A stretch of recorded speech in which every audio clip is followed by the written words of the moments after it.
Hello, আসসালামু আলাইকুম ভাইয়েরা আমার, বোনেরা আমার, প্রিয় দেশবাসী, আপনারা কেমন আছেন? আমি জানি আপনারা এত ভালো নাই। দেশে অনেক বৃষ্টি বাদল হইতেছে, সবার বাসা বাড়িতে ফানি উঠে যাইতেছে। দেখেন, একটি কথা আজকে বলি, শুধু এই কথাটা আর বলি নেই। আল্লাহ পাক রব্বিল আলামিন কিছু জিনিস হাতে রেখেছে।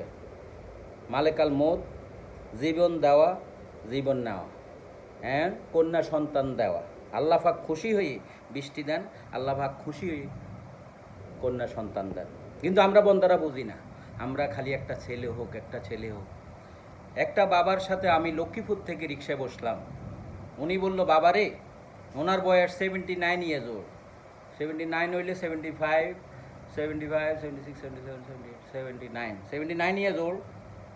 কিন্তু ওনার বয়স দেখেন, এত বয়স হওয়ার পরে উনি রিক্সা চালাচ্ছেন। তো আমি বললাম, বাবা আপনি এখনও রিক্সা চালাতে, আপনার ছেলে সন্তান নাই?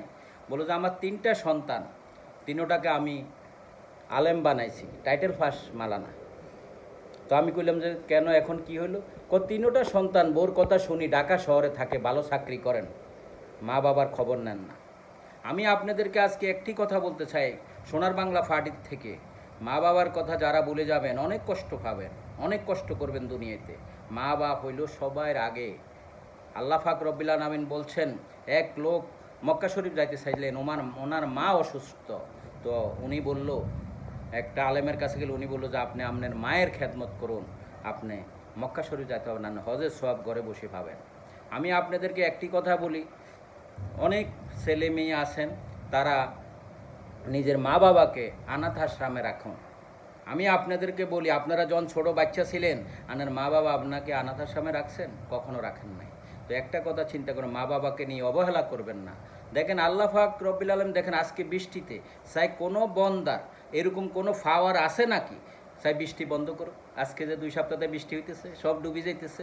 কিন্তু আপনাদেরকে আমি বারবার বলি, দেখেন কত বড় মহামারী হয়েছিল করোনা ভাইরাস, আজ পর্যন্ত তারপর আমরা বুঝতে চেষ্টা করি না।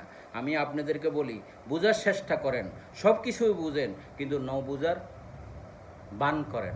কিন্তু আমি আপনাদেরকে আবারও বলি, আমাদের দেশের মানুষ, আপনারা সবাই মা বাবার দিকে খেয়াল রাখবেন বেশি বেশি করে।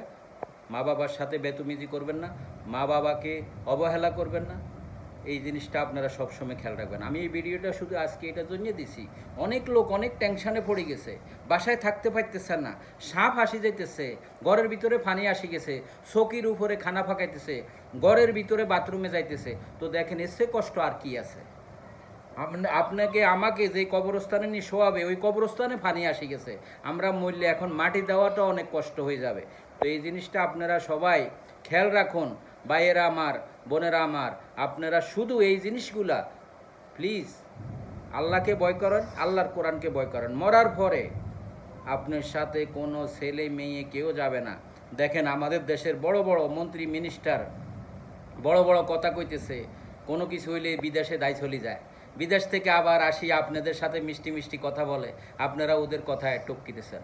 আমি আপনাদেরকে বলি, আমাদের দেশের ইয়ং জেনারেশন ছেলে সন্তানকে আমি বলবো, আমাদের ছেলে সন্তানকে আমি এটাই বলবো, আপনারা শুধু পড়ালেখা করেন মন দিল দিয়া, পড়ালেখা করি মানুষের মতো মানুষ হন, যেন আপনার মা বাবা সুখে থাকতে পারে।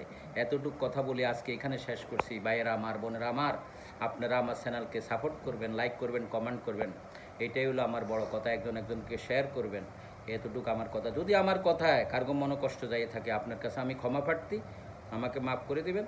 কিন্তু সবাই ভালো থাকুন। বাংলার সবাইকে আমার তরফ থেকে এক বুক প্রাণ ভরা ভালোবাসা। এটাই হলো কথা। খোদা হাফেজ, আসসালামু আলাইকুম। I love everyone.